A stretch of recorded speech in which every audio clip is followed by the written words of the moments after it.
함께 우리 성경 말씀 찾아 읽어보시겠습니다. 히브리서 13장 18절의 말씀입니다. 히브리서 13장 18절의 말씀 우리 같이 한 목소리로 읽어보시겠습니다. 우리를 위하여 기도하라. 우리가 모든 일을 선하게 행하려 하고 우리에게 선한 양심이 있는 줄을 확신하노니. 아멘.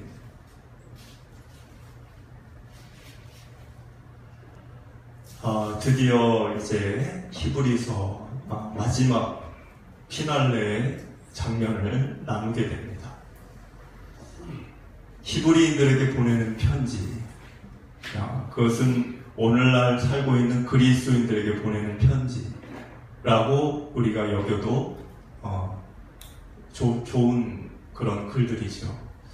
그런데 이 편지이기 때문에 이 마지막 이 부분, 오늘 이 마지막 부분은 마지막 인사, 그리고 당부하는 그러한 말씀들이 나오게 되는데, 그 마지막 당부의 내용이 무엇이냐면 오늘 말씀의 제목에도 써있지만 기도를 요청하는 것이었습니다. 흔히 우리는 누군가에게 이런 말을 합니다. 기도해 주세요. 네, 기도해 드릴게요. 기도하겠습니다.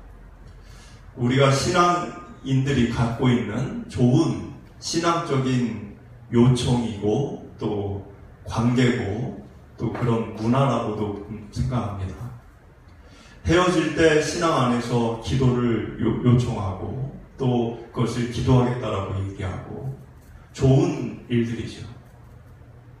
그런데 몇 가지 오늘 우리가 읽을 말씀을 통해 그 기도를 요청하고 기도를 해드리겠다고 화답을 할 때 우리가 주의해야 될 사항을 몇 가지 좀 살펴보고 싶습니다. 보통 기도를 할 때, 기도를 부탁할 때, 기도를 부탁하는 분이 있고, 기도를 부탁을 받는 분이 있습니다.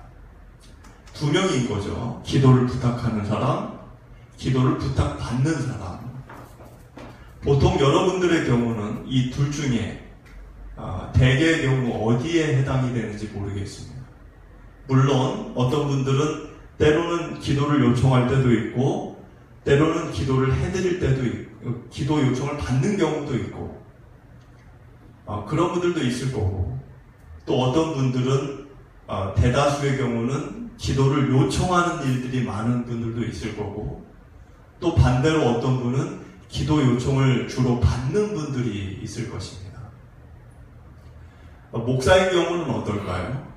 목사인 경우는 대다수 목사님들의 경우는 성도들이 있기 때문에 기도 부탁을 받는 경우가 많습니다. 그런데 여기에 주의사항이 있죠. 이제 어떤 주의사항이냐면 기도를 부탁을 받았어요. 그래서 그런 일이 있군요. 그런 어려움이 있으시군요. 기도하겠습니다. 기도해 드리겠습니다. 그래 놓고 까마득하게 잊어버리는 겁니다. 기도를 한다고 해놓고 기도를 하지를 않아요.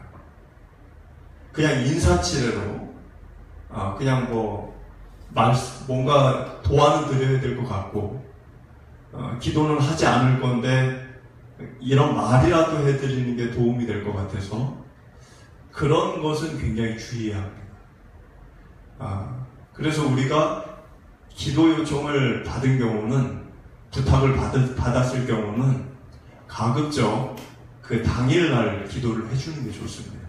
내일 해야지 잊어버려요. 하지 않게 됩니다. 가장 빠른 시간 안에 하고, 그리고 문자로 제가 기도하고 있습니다. 이렇게 보내드리는 게 아주 좋은 방법이라고 생각합니다.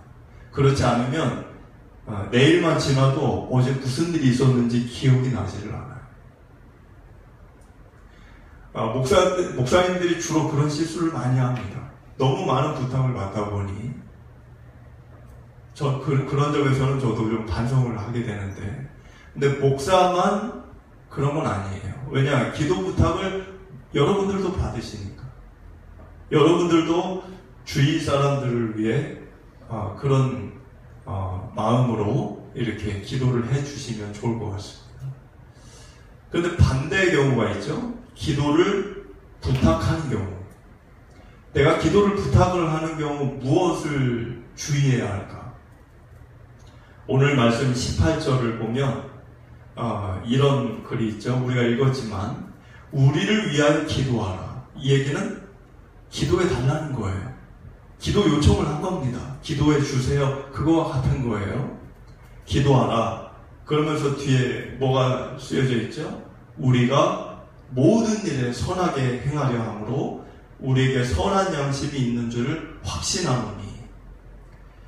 기도 요청을 해놓고 이 히브리서를 쓴 사람이 두 가지를 얘기했어요. 그 뒤에. 그것은 선한 일을 행하려고 하는 의지가 있고 또 선한 양심이 있다는 걸 확신한다고 얘기했습니다. 선하게 살고자 하는 의지, 그리고 선한 양심, 이것이 중요한 것입니다. 기도를 요청하고 부탁하는 사람들 중에는 더러는 자기 인생을 아무렇게나 살면서 어려운 일이 벌어지기만 하면 기도를 요청하는 분들이 계십니다. 사실 그런 분들을 위해 누군가가 기도를 해준다고 해도 그 기도가 응답이 되어 이루어지는 게 쉬울까요? 어려울까요? 어려워요. 이유는 그분 삶 자체가 하나님의 손길이 닿기에는 걸림돌이 될 만한 것들이 많기 때문에 그렇습니다.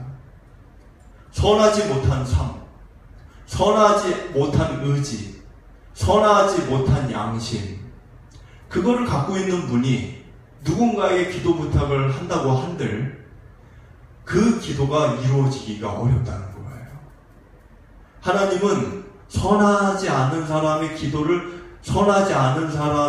기도를 들어주시는 분이 아니십니다. 반대로 기도 요청을 받은 사람도 마찬가지예요. 성경에 이런 구절이 있죠. 이 앞에 화면을 보시면 야고보서 5장 16절, 그러므로 너희 죄를 서로 고백하며 병이 낫기를 위하여 서로 기도하라. 기도하라고 돼 있어요. 서로 기도하라는 거는 다른 사람을 위해 기도하라는 거예요. 그런데 거기 뒤에가 중요한 거죠. 의인의 간구는 역사하는 힘이 큼이니라. 의인의 기도를 들으시는 하나님이시라는 거예요. 의인이 아닌 사람이, 그러니까 기도 부탁을 누군가에게 했어요. 근데 그 기도 부탁을 받은 사람이 의인이 아니야. 그런 사람이 기도를 한다고 한들 어떤 역사와 어떤 일이 일어날 수 있을까? 의인이 아닌 사람의 간구를 하나님이 들으실까? 우리는 기도의 분량과 기도의 횟수를 자랑합니다. 한국교회 안에 그런 문화가 있어요. 기도를 나는 몇 시간을 해, 나는 기도를 매일 몇 번을 해, 횟수와 분량을 내심 자랑하는 문화가 있습니다. 근데 그것보다 기도를 많이 하는 거, 쉬지 않고 하는 것도 중요하지만 그거보다 더 중요한 게 뭐냐면 그 기도하는 사람이 의인이 돼야 돼요. 기도하는 사람이 의인이 아닌데 욕심을 채우려고, 자기의 욕망을 채우려고 쉴 새 없이 기도한다고 해서 하나님이 무슨 지니 램프도 아니고 그거를 다 들어주실 수가 없는 거예요. 세상과 타협하고 세속화되어져 있고 욕심과 욕종에 물들어 있고 그런 마음을 자기가 추스리지를 못해 얻고자 하는 것들이 많아서 하나님께 기도하는 것, 또는 누군가에게 그 기도를 부탁하는 것, 하나님이 들어주실 수가 없습니다. 오늘 말씀의 히브리서 기자의 기도 요청은 기도 요청을 왜 했을까요? 이 사람이 자녀 입학, 우리 방식으로 얘기하면 자녀의 출세 또는 나의 승진, 사업의 번영 또는 건강, 통상 우리는 그런 걸 가지고 기도를 하죠. 기도 요청을 하고. 근데 오늘 히브리 이 기자는 그런 내용으로 그것 때문에 그러한 것들 때문에 기도를 요청한 게 아니었어요. 19절을 보면 19절에 써있죠. 19절. 내가 더 속히 너희에게 돌아가기 위하여 너희가 기도하기를 더욱 원하노라. 지금 이 말이 무슨 의미냐면 이 히브리서를 이 편지를 쓴 이 사람이 원래는 이 편지를 받는 사람들과 신앙생활을 같이 했던 거예요. 같이 했었는데 지금은 무슨 이유인지 모르겠는데 성경에 써있지가 않으니까 어떤 이유인지는 모르겠지만 그들과 헤어져 있는 거예요. 떨어져 있는 거예요. 그래서 이 사람이 지금 원하는 건 뭐냐? 다시 너희들 곁으로 내가 가서 다시 그들과 함께 신앙생활을 하기를 원하는 겁니다. 그래서 19절에 내가 더 속히 하루라도 빨리 너희에게 돌아가기를 원한다. 그걸 위해 기도해달라는 겁니다. 지금 기도 요청하는 그 내용이 뭐죠? 그러니까는 신앙을 위해서요. 신앙 공동체, 신앙생활을 같이 하는 거, 신앙 때문에 기도 요청을 한 겁니다. 우리가 서로가 서로를 위해 기도하는 것은 아주 좋은 겁니다. 그런데 너무 우리는 한쪽에 쏠려 있는 경우가 있어요. 한쪽에 쏠려 있다는 것은 신앙을 위해서 기도 요청을 하는 것보다는 나의 상황과 여건, 나의 이 인간적인 어떤 불편함과 어려움, 이런 것들에만 이렇게 좀 치우쳐 있는 경우가 있습니다. 그런 것도 중요한 부분이 있지만 이게 신앙을 위한, 그러니까 우리가 솔직히 지금 경제적으로 어렵다, 예를 들면 경제적으로 어려우면 기도 요청을 할 수 있죠. 그런데 대부분의 분들은 내가 지금 이렇게 경제가 어려우니까 어려움이 해결되기를 기도 요청을 합니다. 근데 거기에 하나 더 붙이면 좋죠. 뭘 더 붙여요?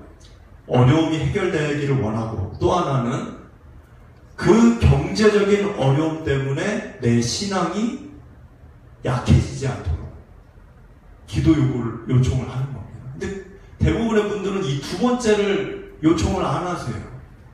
몸이 아프다. 그럼 병이 낫기를 기도 요청을 하시죠. 근데 거기에 하나 더 더해서 내가 지금 몸이 건강이 나빠진 것 때문에 신앙생활을 내가 게을리하거나 신앙이 약해지지 않기를 기도 요청을 해야 하는 겁니다. 성경은 신앙을 위한 기도 요청을 우선시하고 있어요. 예를 들면 예수님의 중보기도가 매우 유명하죠.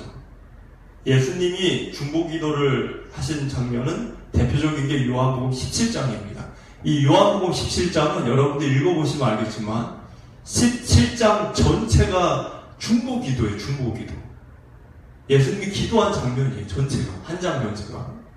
근데 이 핵심을 보면 어떤 내용입니까? 15절 여기 화면에 있는 것처럼 예수님이 기도한 거예요. 내가 비옵는 것은 그들을 세상에서 데려가시기를 위함이 아니요 다만 악에 빠지지 않게 보존하기를 위함이니이다. 악에 빠지지 않기를 기도하셨어요. 우리의 가난함, 우리의 병든 것, 우리의 어떤 지금의 사회적 지위가 약해진 것, 이런 거를 위해 기도한 게 아니고 악에 빠지지 않도록. 그리고 16절을 보니까 내가 세상에 속하지 아니한 같이 그들도 세상에 속하지 아니하였사옵나이다. 그들을 진리로 거룩하게 하옵소서. 거룩하게 해달라고 기도하셨다는 거예요.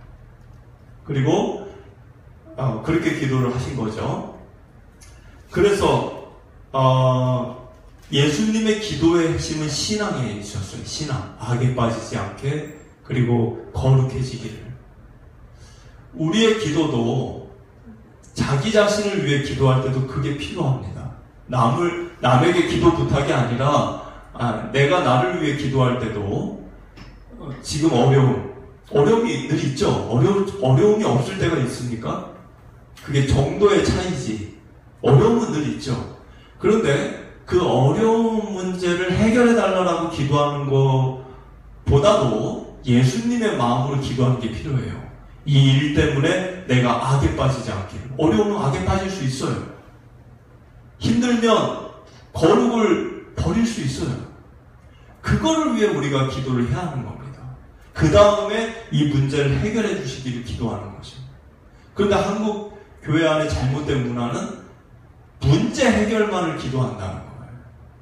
그러다 보니 잘못된 것과 타협을 하거나 그리고 문제가 해결이 되고 나서는 하나님을 찾지 않는 이런 문제가 발생하고 있다는 것입니다.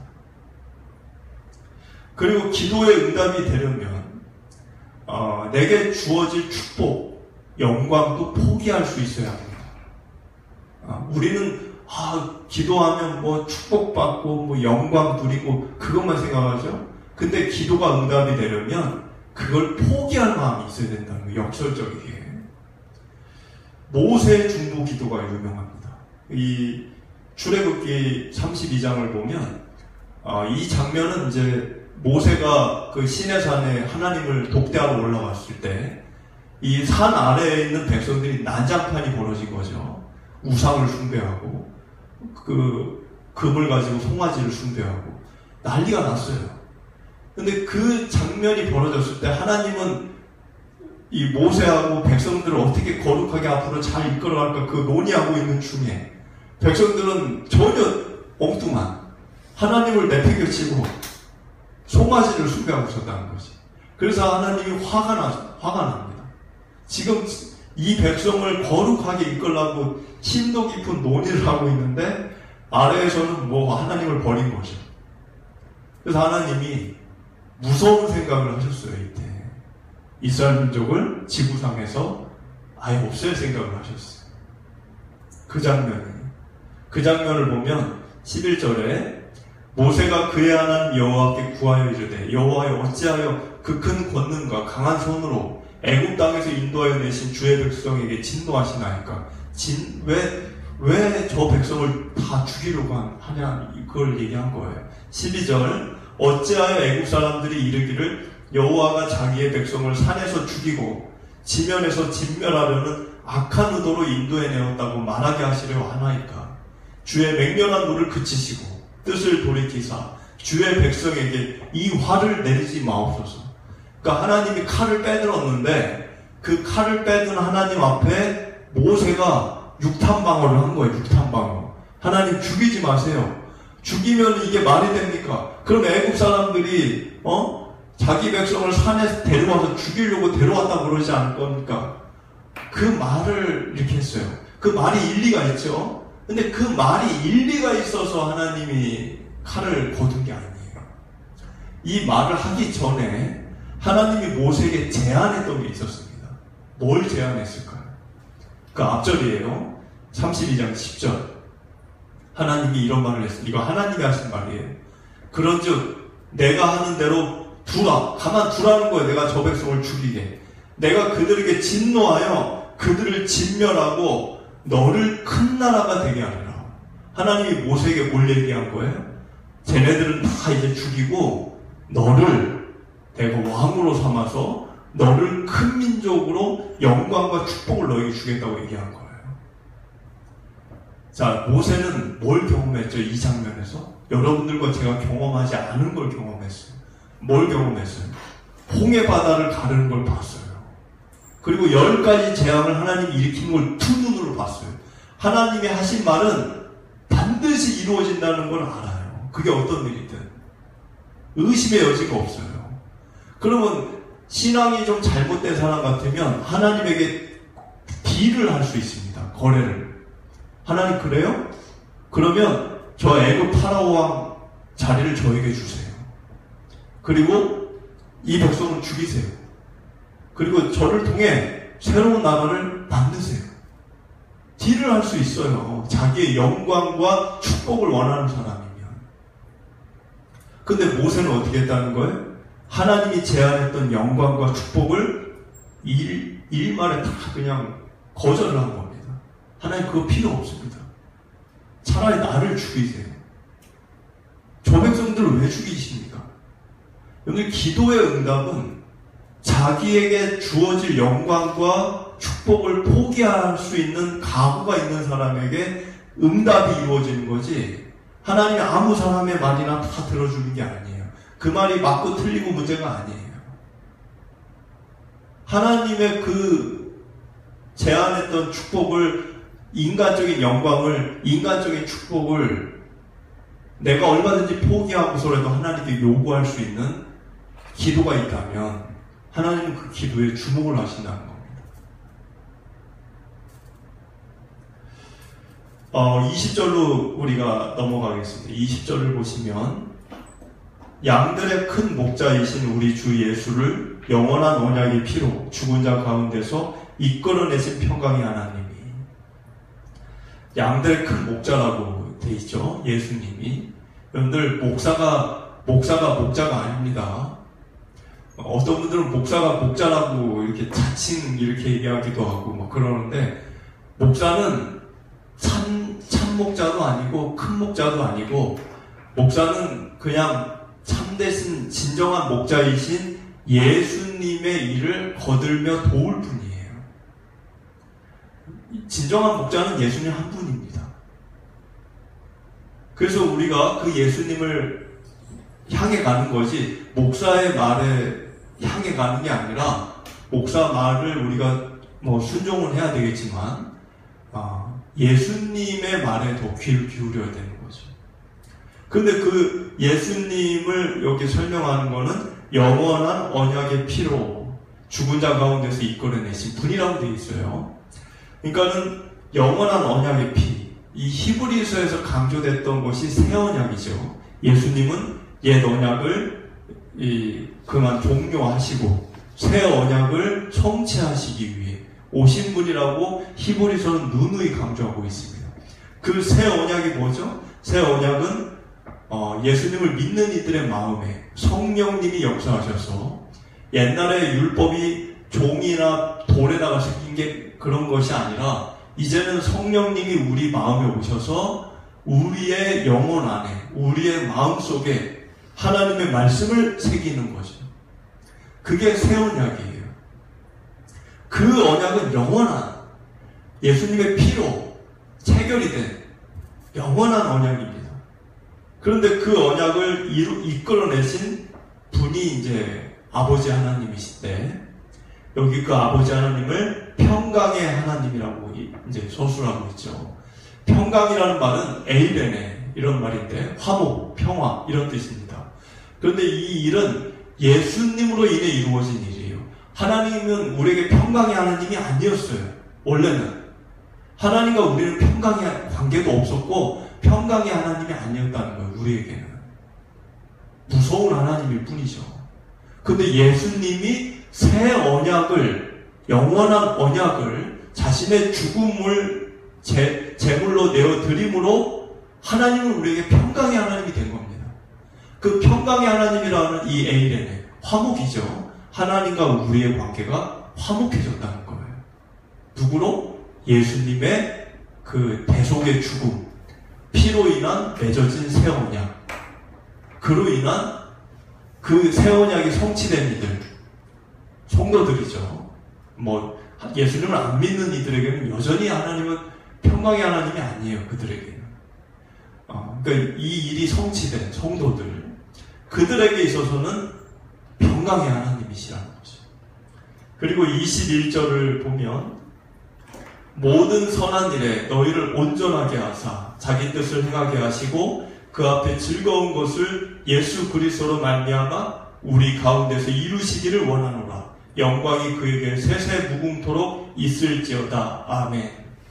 21절은 첫 이 앞에가 모든 선한 일에 너희를 온전하게 하사, 그 말은 세상에 많은 일들이 있죠. 그런데 악한 일도 있어요. 악한 일이 있는데 악한 일이 더 많겠죠.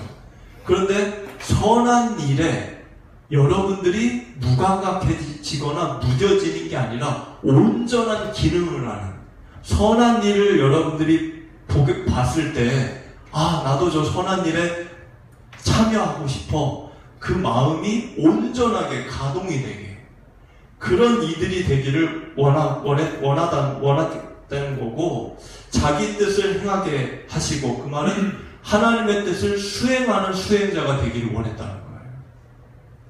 이 히브리서 기자가 자기와 신학 공동체였던 이들에게 그리고 그 앞에 즐거운 것을 예수 그리스도로 말미암아 그라는 건 누구죠? 하나님을 얘기하는 거예요.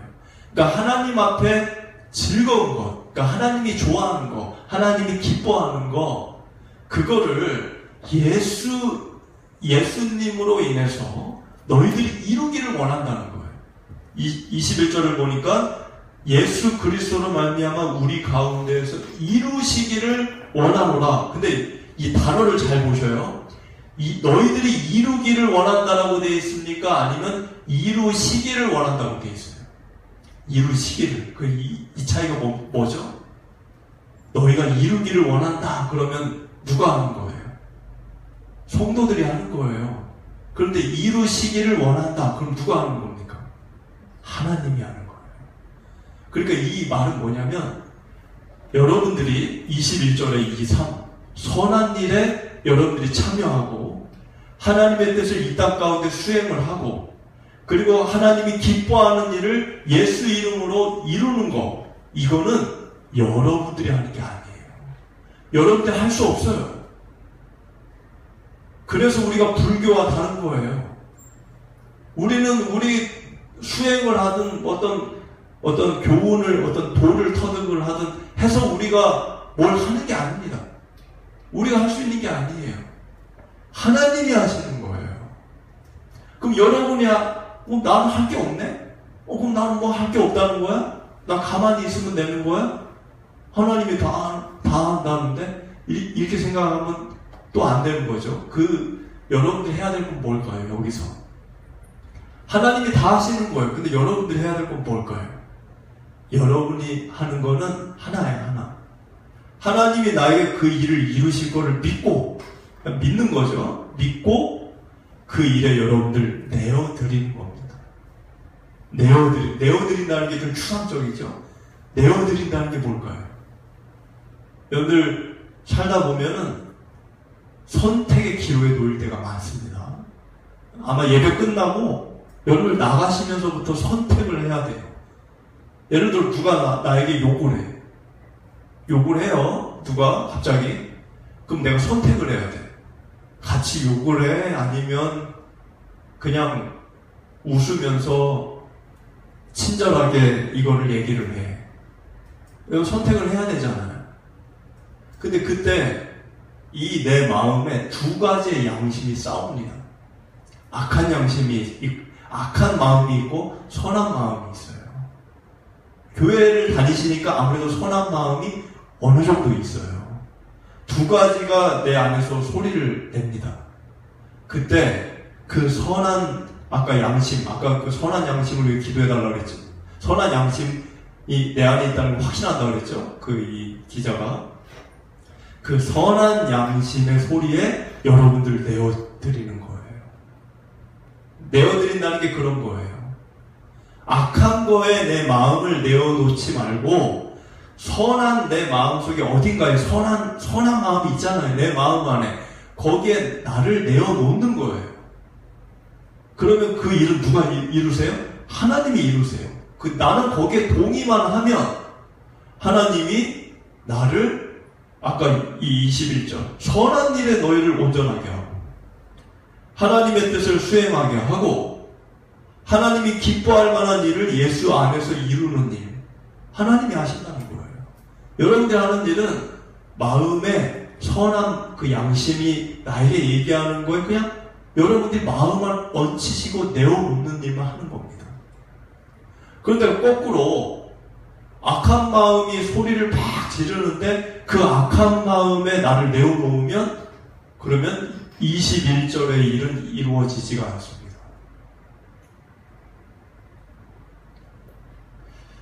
그래서 지금 21절에서 지금 얘기한 거는 뭐죠? 이루시기를 원하노라. 아직은 이루어지지 않았을 수도 있어요. 이 히브리서 기자가 봤을 때 그렇게 못 사니까, 살지 못하니까 너희에게 이렇게 하나님이 이루시기를 원하노라 얘기했을 수 있습니다. 그러니까 여러분들도 여기 있는 저도 그렇게 내가 살고 있지 못한다고 한다고 해서 좌절할 거 없어요. 21절에 있는 이것은 가능성이 있기 때문에 얘기하는 거죠. 그렇게 못 사는 사람도 그렇게 살 수 있다는 거죠. 그래서 여러분들이 하나님께 영광을 돌린다는 삶이 이런 겁니다. 돈을 벌고 그런 것도 하나님께 영광을 돌릴 수 있겠죠. 내가 성공하고 그 좋은 일하고 그것도 하나님께 영광을 돌릴 수 있지만 21절에 이 일이 이루어진 사람이 그 일도 하는 거죠. 21절에 이 상황이 마음에 전혀 없는 사람이 돈만 벌었다고 그게 될까요? 22절을 우리 읽어보겠습니다. 형제들아 내가 너희를 권하노니 권면의 말을 용납하라. 내가 간단히 너희에게 썼느니라. 이 간단히 너희에게 썼다. 이 히브리서를 얘기하는 거예요. 히브리서 긴 책이 아닙니다. 13장이에요. 그러니까 13장이면 성경에서는 분량이 그렇게 많은 책이 아니에요. 간단히 썼다는 거죠. 근데 22절에 권면의 말을 용납하라라고 얘기합니다. 그러니까 여러분들 권면의 말을 하는 사람도 중요한데 더 중요한 사람이 권면의 말을 받아들일 수 있는 넓은 마음을 가진 사람이에요. 설교를 잘하는 거가 중요한 게 아니에요. 설교를 못해도 앉아있는 분이 훌륭하시면 그 못하는 설교를 받아들일 수 있는 거죠. 근데 앉아있는 분이 훌륭하지가 않으면 앉아있는 분들의 마음이 별로 그다지 좋지 않다면 아무리 훌륭한 설교를 해도 듣지 않겠죠. 근데 바울이 설교했다고 다 회개했습니까? 바울이 설교할 때 핍박한 이들도 있었어요.